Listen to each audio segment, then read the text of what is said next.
Saludos amigos, gracias por acompañarnos una vez más a esta nueva entrega de Pulso Nacional.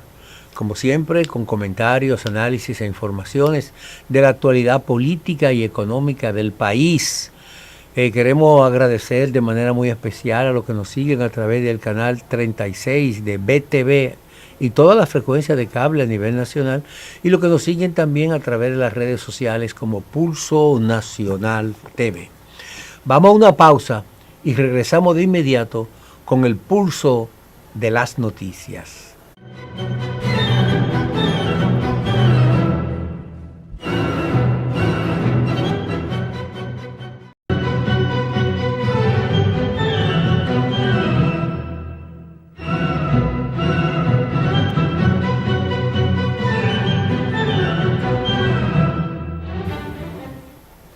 Hola Brita, ¿cómo estás? Bien, súper animada porque estamos aquí nuevamente en Pulso Nacional. Tenemos varios temas que debatir, tenemos muchas cosas interesantes. Sí, todos estos días se han producido noticias de suma trascendencia en el país que merecen ser comentadas. Hay algo que me llama mucho la atención, Brita, y es la proclividad que utiliza la Asociación Dominicana de Profesores, la ADP, para promover paralización en las escuelas. Siempre por lo mismo. Entonces yo me digo, la ABP es el gremio que agrupa a los maestros que trabajan en el sector público. Entonces, a veces ellos hacen un reclamo, dicen, bueno, hay una escuela en Boca Chica, por ejemplo, que tiene problema en uno de los sanitarios, pero la escuela tiene 11 sanitarios, hay uno que tiene un problema, ¿y qué le hacen? Vamos a una huelga, entonces suspenden la clase. Cuando su responsabilidad principal es impartir docencia, ayudar a contribuir a la formación de los jóvenes estudiantes que acuden a la escuela a aprender, y su responsabilidad, por la cual tiene un contrato con el Estado Dominicano, con el Ministerio de Educación, es impartir docencia. Entonces, por cualquier pretexto baladí, se suspende la clase. Mira, esta semana hubo una suspensión de clase en Boca Chica. Otra más, que dejó 43,000 estudiantes fuera de las aulas. Pero desde el inicio del año escolar hasta el día de hoy se han hecho ya varias paralizaciones. No. Sobrepasa ya diferentes centros educativos. Más de 10 paralizaciones. En Barahona, en Bonao, en Bonao, en Cotuí. O sea, eso es como una rutina. Entonces esto es muy peligroso, porque fíjate, esa paralización en Boca Chica, 55 escuelas dejaron de impartir clases. Porque el gremio, solamente en Boca Chica, porque el gremio de los maestros decidió paralizar la escuela. Usted quiere hacer un reclamo al gobierno que repare un plantel o que mejore, pero háganlo. Reúnase con el ministro de Educación, acuda a la Dirección Regional de Educación, haga su planteamiento por escrito, reclámelo, vaya a los medios de comunicación, pero no paralice su trabajo.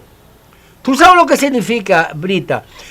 Cada vez que se pierde un día de clase, de entre 750 y 760 millones de pesos por día.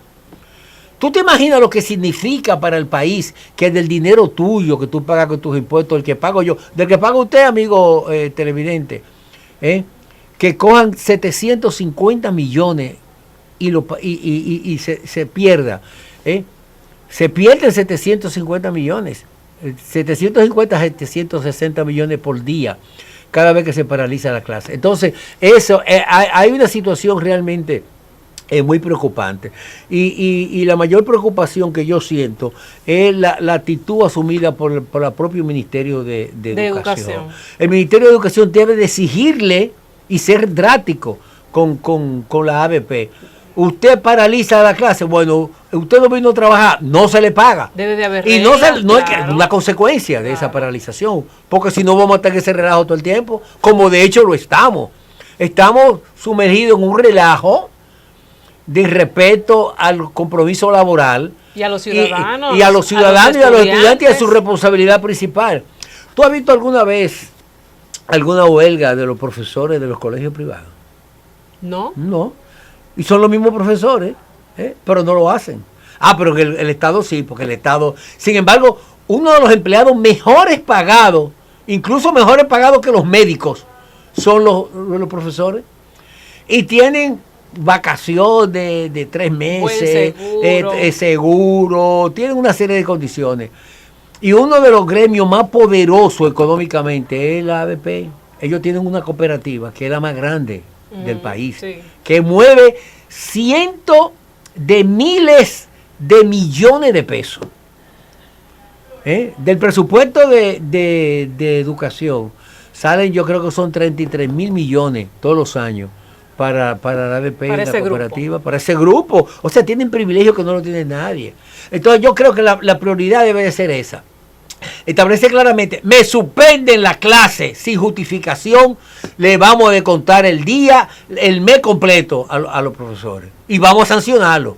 Y vamos a hacerle una sanción pública para que el pueblo vea lo que están haciendo. Hacer saber al pueblo, a la ciudadanía, que a los padres y tutores de los niños, que su hijo no está recibiendo docencia hoy, porque la ABP de manera inconsulta, injustificada, sin ningún planteamiento, decidió paralizar la clase y suspender la clase unilateralmente, en violación de lo que se supone es el acuerdo y su responsabilidad principal. Es que para tú ser profesor, para tú ser maestro, para tú ser formador, tú tienes que tener vocación. Y el gobierno te está dando los incentivos, buen salario, reivindicaciones, capacitaciones, tienen todo. Entonces aprovecha esas circunstancias y bríndale un servicio al país. De calidad. Dedícale algo al país para lo que tú te formaste. Pero la ABP no se preocupa porque los profesores tengan una mayor capacitación. Aquí la mayoría de los profesores, una gran cantidad, no voy a generalizar, no saben ni siquiera manejar una computadora. Aquí el sistema de educación es arcaico todavía. Estamos dando clases con un sistema de hace 200 años. Una pizarra, una tiza y los muchachitos con un cuadernito y una cosa. Ya se está introduciendo la computadora. Pero hay que formar en la mentalidad de los profesores una formación de acuerdo al aprovechamiento de la tecnología. Tenemos una serie de herramientas extraordinarias para la formación. Tenemos la inteligencia artificial, tenemos una serie de herramientas que son valiosísimas, que pueden auxiliar. Las escuelas, en vez de tener una pizarra, deben tener una pantalla grande. Y que el profesor se siente y comience a explicarle y cambiar imágenes y interactuar, que los muchachos también se involucren, se integren a ese esfuerzo de formación, destacando responsabilidades, valores y una serie de cosas que deben de hacer los profesores. Pero eso no se hace. Y la ABP no le importa eso. No le importa. Es que no le importa. Incluso el desprecio es tan grande que cuando se decidió hacer la evaluación de los maestros, oye esto, la evaluación de los maestros, para un maestro pasar su evaluación tenía que sacar más de 70%. La ABP se opuso. Quedó que con 60 era suficiente. Wow. Pero el estudiante, si no cubre 70 o más de 70, no pasa de curso. Pero ellos sí. El descaro llega a esos términos. Entonces, definitivamente, mira, a mí me da mucha indignación cuando yo veo esta situación. Y este llamado no es tan solo a la ADP, es a los padres y tutores de los alumnos. Este llamado es al ministro de Educación, que tiene la responsabilidad de sentarse y poner claramente con la ABP cuál es la responsabilidad. Y anunciar definitivamente el Consejo de Educación, el ministro, quien sea, que va a tener esos paros realizados en esa forma. Tienen que tener consecuencias. Usted suspende la clase por cualquier pretexto baladí. Usted va a responder por eso. Si tú conduces un vehículo y tú chocas a otro conductor, tú tienes que responder por esos daños. Lo que pasa Entonces, es que tú no puedes hacer lo que te da la gana. Mientras el Ministerio de Educación no haga frente a la Asociación Dominicana de Profesores, ellos van a seguir haciendo lo que da la gana. En una forma responsable. Entonces, tenemos como consecuencia un resultado de educación con falta de calidad. Y obviamente tenemos la realidad del asunto de que ellos tampoco quieren adaptarse al uso de la inteligencia artificial que ellos tienen sus razones y la comparto. Ahora bien, hay que saber entenderla, porque ellos la entienden, pero no la aceptan en las aulas. ¿Sabe por qué?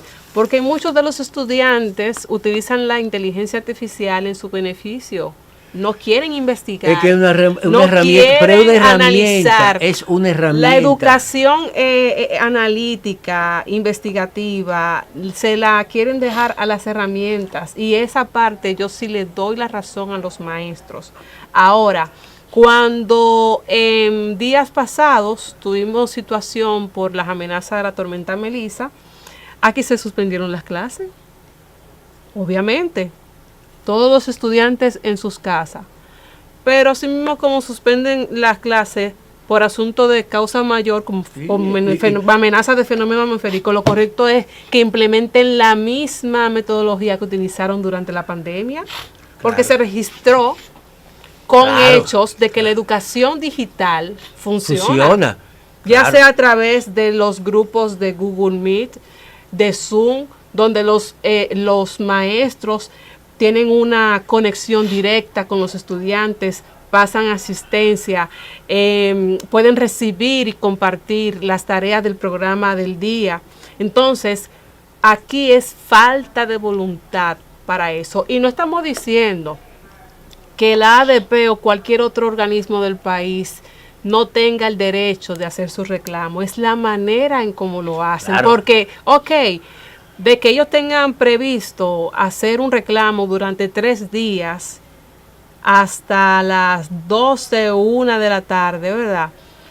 Por 3 días, vamos bien de manera organizada, señores, vamos a reclamar hasta tal hora, vamos a dar clases, vamos a enviar un aviso a los padres para que sepan que se estará despachando más temprano porque estaremos haciendo un piquete. Pero ellos lo pueden hacer su piquete. O porque nosotros tendremos un grupo de profesores que vaya a los medios a hacer una denuncia de manera organizada, pero paralizar las clases durante 3 días pero, en un municipio. No tan solo eso, Brita. Tú puedes hacer reclamo. Tú quieres reclamar y hacer una huelga y un piquete. Halo cuando termine la clase. Claro. Si la docencia termina a las 2 de la tarde, a las 4 de la tarde, a las 5 tú haces tu piquete y haces tu reclamo. Pero no perjudica la docencia. No afecta a la docencia. ¿Te entiendes? Además, estamos en una época de desarrollo tecnológico. Muy avanzado. No podemos vivir a espaldas en el atraso. Estamos en el atraso todavía. Realmente es preocupante esto y vamos a seguir insistiendo porque consideramos que esto es un abuso que se hace contra la población, un abuso contra la niñez, un abuso contra la misma educación e información, que es conspirar contra el futuro del país. Vamos a una pausa porque hay mucho más en Pulso Nacional.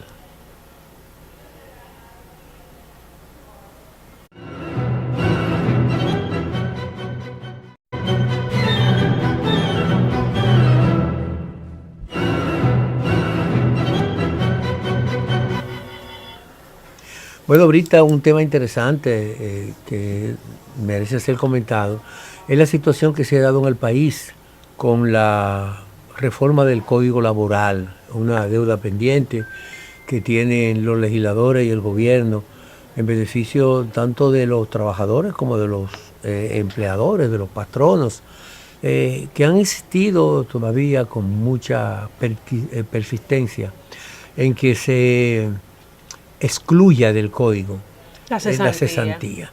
Definitivamente a eso se ha opuesto de manera permanente los gremios sindicales, los representantes de los trabajadores, y han logrado sumar a esa causa al gobierno, el presidente del gobierno del presidente Abinader y los propios legisladores del Partido Revolucionario Moderno y de otras organizaciones políticas han consensuado que no debe de retirarse.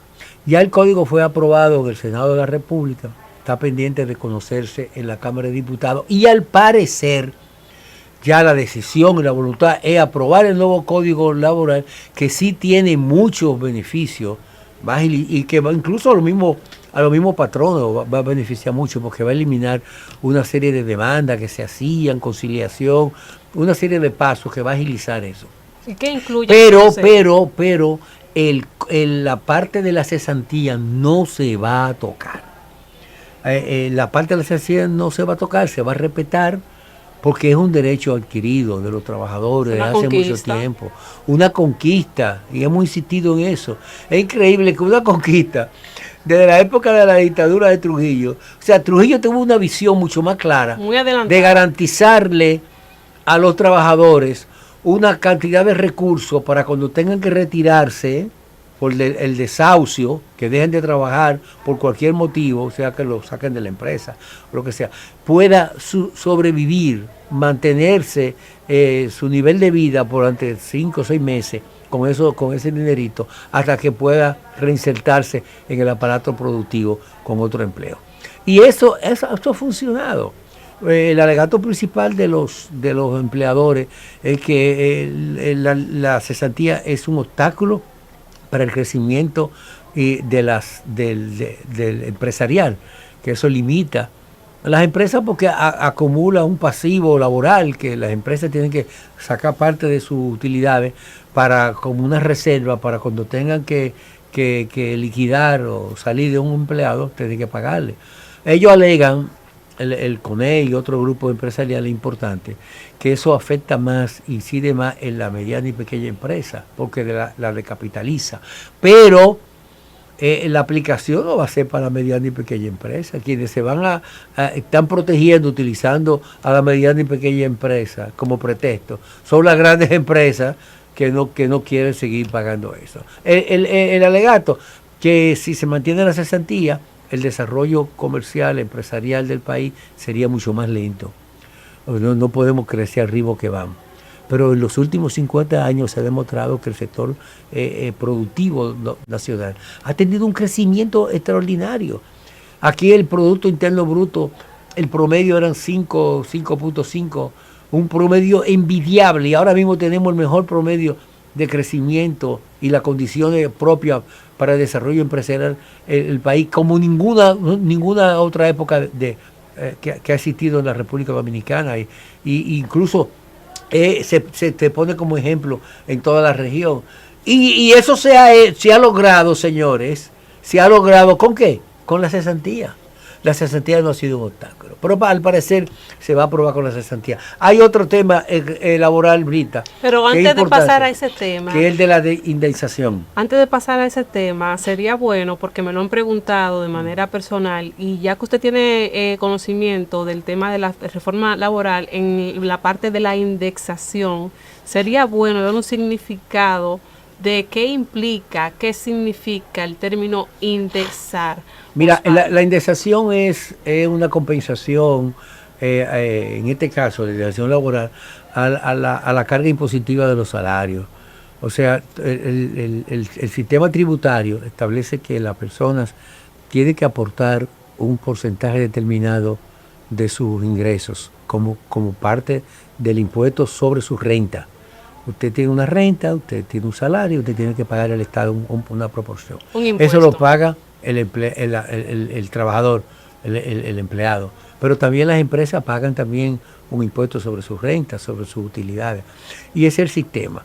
Pero también el sistema contempla que a medida que la inflación aumenta, a medida que va aumentando el costo de la vida, hay que hacer una indexación para que haya un equilibrio en eso. El impuesto no se le cobra a todo el mundo igual. Claro. Hay lo que se llama una exención, que tengo entendido que hasta los 30,000 pesos, el que gana de 30,000 pesos para abajo no paga impuestos, no aplica el impuesto sobre la renta. Si gana más, te van a cobrar la proporción sobre esos 30,000 al nivel de salario que tenga. Entonces el tema está en que desde el año 2017 no se ha hecho esa indemnización. Entonces hay reclamos de que realmente se haga. Entonces el partido de oposición, principalmente el partido Fuerza del Pueblo, ha levantado la voz exigiéndole al gobierno que debe de hacer una indemnización de alrededor de salario de 52.930, algo así. Hasta ese nivel no paguen impuestos sobre la renta. El gobierno, a través del ministro de Hacienda y Economía, Magín Díaz, en la semanal con el presidente, en la que explicaba precisamente eso, señalaba que el gobierno trata de indexar esos salarios hasta 50,000 pesos sin impuestos. Los salarios de 50,000 pesos para abajo no pagarían impuestos. Los de sobre 50,000 pesos es una forma de indexación importante.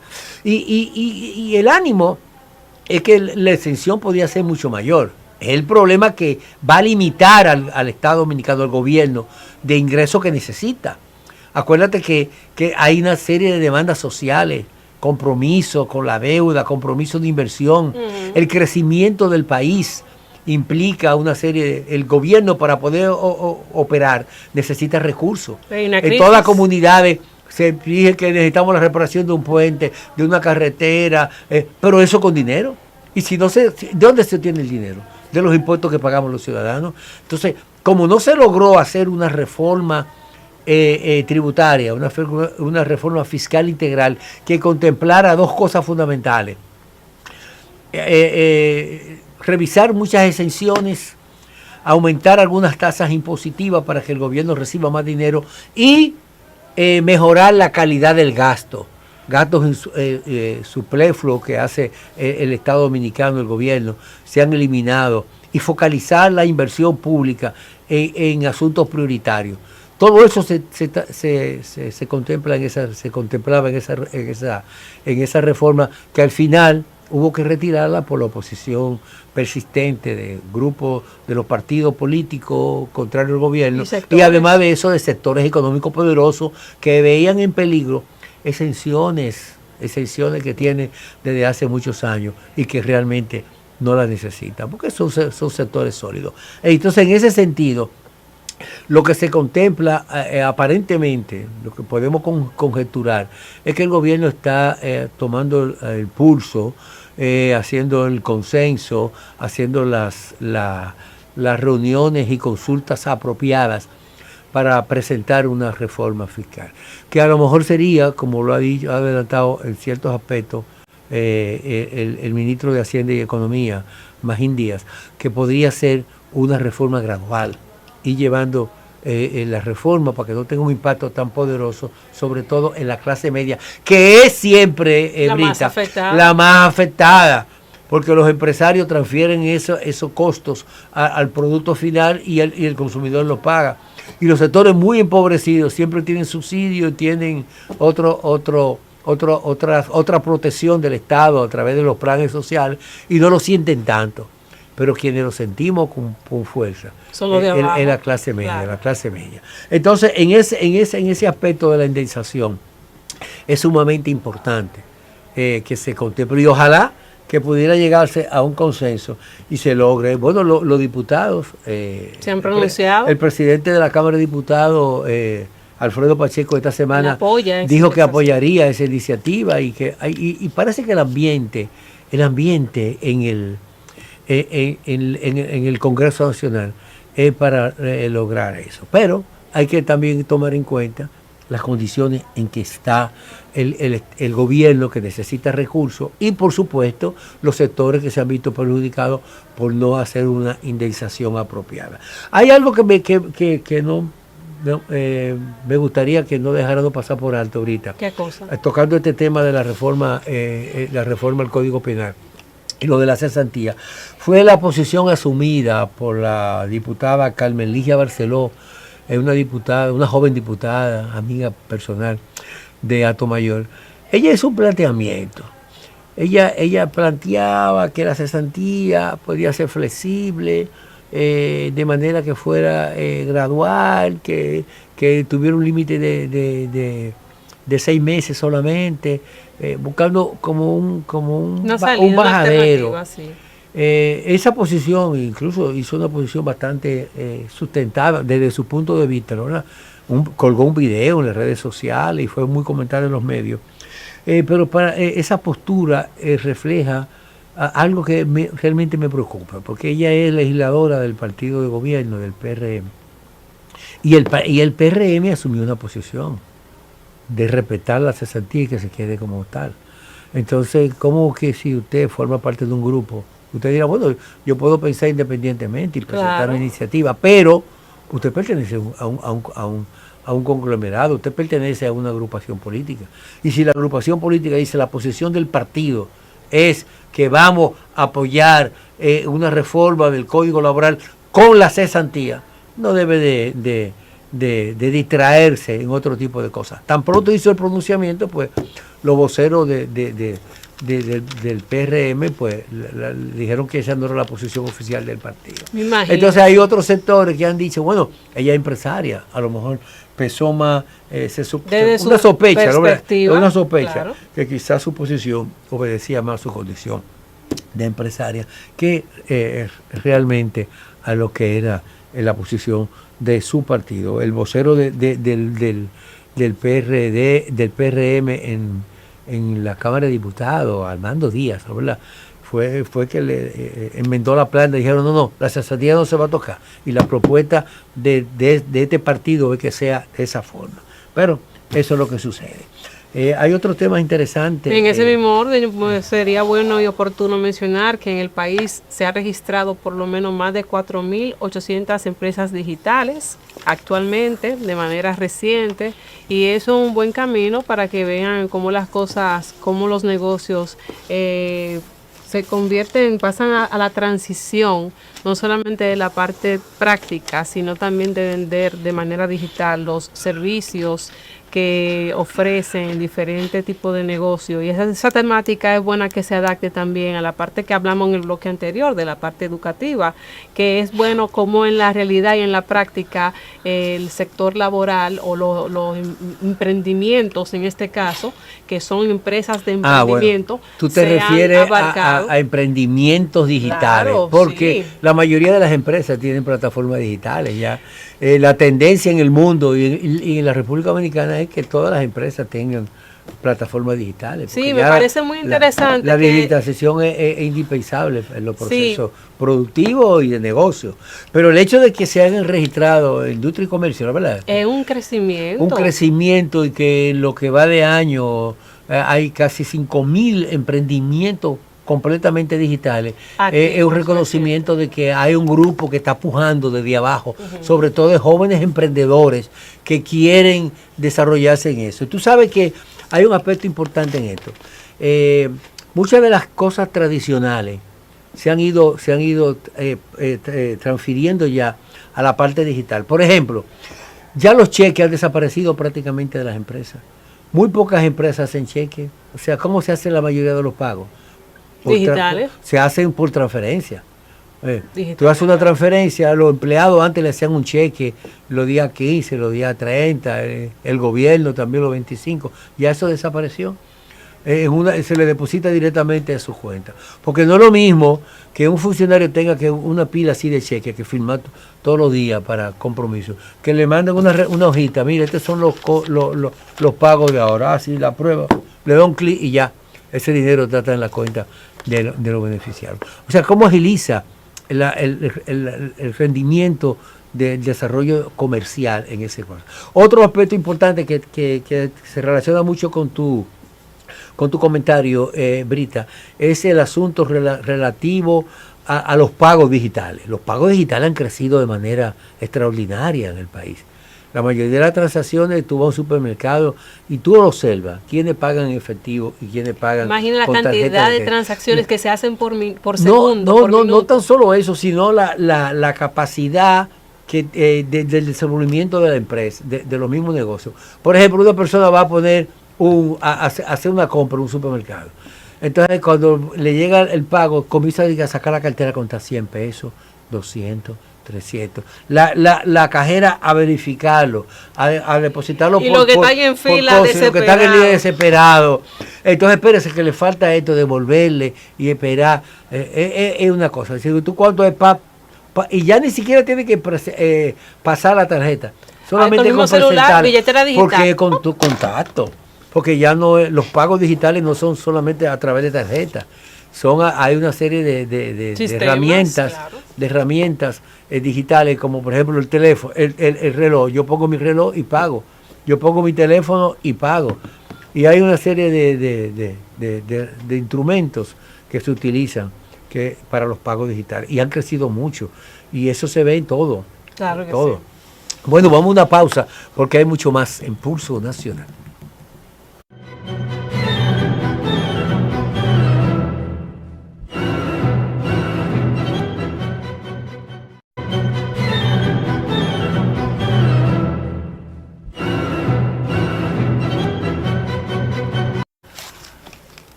Osvaldo, estamos de vuelta y sería oportuno mencionar que esta semana el Instituto Dominicano de Telecomunicaciones, por sus siglas Indotel, desarrolló una rueda de prensa donde a través de los medios de comunicación, su director ejecutivo, Guido Gómez Mazara, presidente del Consejo, el presidente, había pronunciado la realidad todavía de las amenazas que enfrentan los medios de comunicación y las redes sociales con relación a las noticias falsas.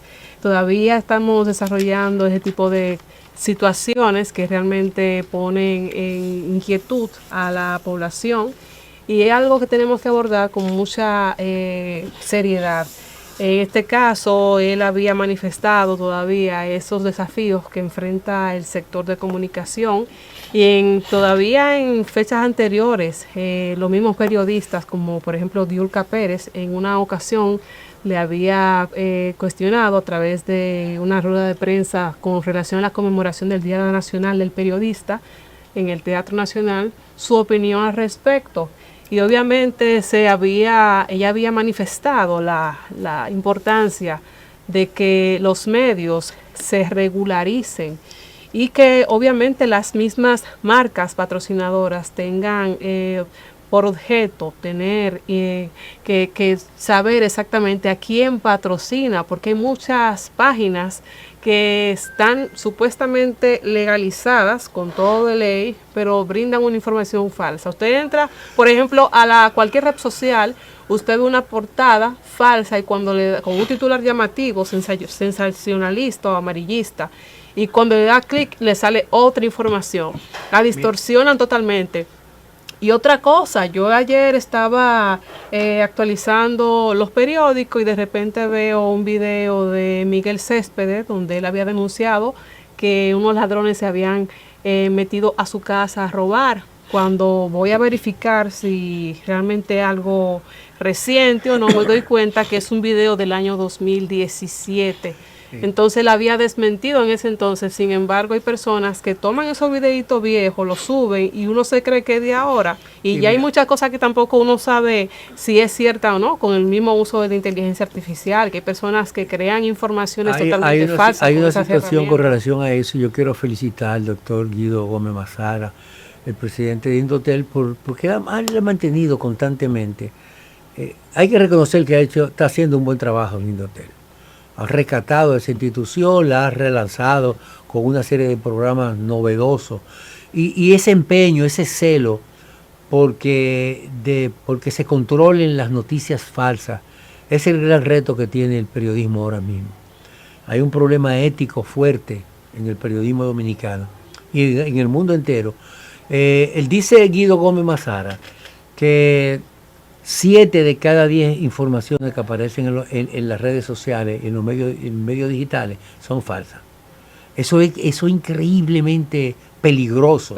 Como grupo de personas utilizan, especulan con situaciones para ganar view, para ganar posicionamiento en las redes sociales. Entonces, eso se venía haciendo desde hace mucho tiempo. Por ejemplo, con los artistas. Que murió el cantante tal. No había fallecido nada. O que pasó un aparatoso incidente. Comenzaban a inventar una serie de informaciones con ese propósito. Precisamente de eso, Brita, hay un proyecto de ley que se está conociendo en el Congreso Nacional para regular precisamente la difusión de informaciones falsas. Y eso tiene que ser censurado y sancionado. Debe ser sancionado enérgicamente y tipificado en la ley como un delito de alta tecnología, porque realmente crea muchos daños. No tan solo en reputación, cuando se habla mal de una persona, sin ser cierto, sino en distorsión de la realidad. Entonces, esa es la diferencia que hay que tomar en cuenta entre un ejercicio de un periodismo profesional y ético, que es el que hacen los medios tradicionales y periodistas acreditados, a un grupo de personas que se llaman ellos mismos influencers o se llaman comunicadores sin ninguna formación profesional, sin pasar por una universidad, sin tener una formación ética y una comprensión clara del papel que juega el periodista. El periodista no es la noticia, el periodista simplemente la transmite, pero tiene que ser apegado a la verdad. Entonces esa veracidad, esa verdad, ese fundamento que le da sustentación a lo que se cuenta, a lo que se informa, a lo que se narra, a lo que se comenta, tiene que tener realmente la aceptación de quien lo lee, a quien está dirigido el mensaje. Pero para eso hay que establecer una diferencia marcada entre lo que es una información responsable, objetiva, apegada a la verdad, y lo que es una especulación falsificada de las noticias falsas, como le llaman new fakes ahora, que realmente ha realmente arropado y acumulado la mayor cantidad de informaciones difundidas en las redes sociales. Es peligroso. A veces uno en el celular o recibe informaciones, pero yo no le doy crédito hasta que yo la verifico, o directamente en la fuente, o voy a un medio que yo creo que, que tiene credibilidad, medios tradicionales, los periódicos, las versiones digitales de los periódicos, no se van a arriesgar a especular con eso, ¿tú entiendes? Porque está su reputación en juego. Entonces eso, precisamente eso, es lo que establece la diferencia entre una cosa y otra. Y qué bueno que el Indotel está difundiendo y promoviendo esa situación para que las autoridades competentes y particularmente los legisladores del país establezcan medidas drásticas. Tengo entendido que en el Código Procesal Penal que se aprobó ahora, que está en este proceso de revisión, pero que ya está aprobado porque entraría en vigencia dentro de un año, ya entonces hay tipificación de ese delito en el código, con sanciones, y eso es lo que realmente merece que se haga. Miren, en esa rueda de prensa, Guido Gómez Mazara presentó con números, con cifras, que el 57% de las noticias falsas son presentadas en las redes sociales. Sin embargo, los medios tradicionales ocupan un 34%. Entonces, hay un tema ahí que nada más casi un 90% lo aglomera las redes sociales y los medios tradicionales. Sin embargo, los medios digitales es el que ocupa un 18% de ese tipo de información. Porque fíjate, muchas veces lo que pasa es que hay una competencia. El que tiene una información quiere salir más rápido. El asunto de la rapidez, la prontitud, la primicia, darle un palo. Tengo una noticia, le pasó a fulano todo, y especulan con eso, buscando primicia. Pero ya la comunicación y el periodismo no debe de estar buscando quien diga la información primero, sino quien da la información esté apegado a la verdad. Que si se da una información de un hecho, de un acontecimiento, de una declaración o de un suceso, esté apegado a la verdad, que sea realmente lo que sucedió, no una especulación, no un invento, no una forma factuosa de buscar simpatía, de buscar seguidores. No, ese es el gran reto que hay en ese sentido. Mira, Brita, esta semana el presidente de la República observó una ley que va a ser muy, muy importante, que va a jugar un papel fundamental en la preservación de los recursos naturales, que es la ley de residuos sólidos. Al fin. Esa ley de residuos sólidos contempla una serie de medidas para restringir, por ejemplo, el uso de los plásticos. Pero había medidas que eran muy, muy suaves. El presidente lo observó y le hizo modificaciones. Esa ley contempla la prohibición del plástico de un solo uso. Por ejemplo, el sorbete, el calimete. Tú te tapas un calimete, lo usas y lo botas. No se reusa. Entonces ese plástico va a contaminar. Hay una serie de envases, FOG y cosas también que se usan y se desechan. Entonces, ese tipo de cosas. La legislación contempla eliminar de los supermercados esas bolsas plásticas. La bolsa, ay, era ahora. Y entonces que la gente compre bolsas de tela, claro, o de otro, de fibra, o de papel, y que la pueda utilizar para llevar eso. Y en el caso de que se utilicen esas bolsas plásticas, se le va a cobrar a la gente. Está muy bien. Tú vas al supermercado y tú tienes una compra, ¿la quieres con bolsa? Sí, como no, mira. Entonces tú tienes que pagar 50 pesos más o 60 pesos más. ¿Cómo va a ser? Sí, porque las bolsas van a tener un costo ahora. Claro. Entonces, porque es para crear conciencia de que eso no debe de ser. Yo quiero felicitar esa iniciativa del presidente de observar esta ley y complementarla para que sus efectos sean mucho más eficientes. Se aumentó, hay un plazo de 6 meses para, en algunos casos, y en otros hasta de 12 meses, para que la industria se adapte, ¿no, verdad?, a estos cambios. Las empresas procesadoras de plástico puedan hacer los cambios pertinentes, de manera que se pueda aplicar de una manera apropiada esto. Pero eso va a beneficiar mucho, claro, a la preservación del medio ambiente. Sí. Vamos a una pausa porque hay mucho más en Pulso Nacional.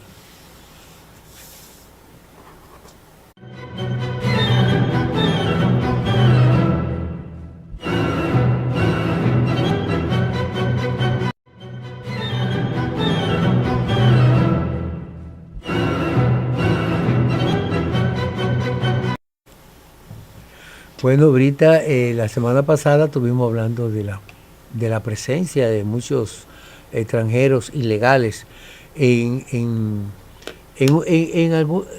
labores estratégicas para el país. Turismo, construcción. No, pero eso lo sabemos, pero en empresas de seguridad.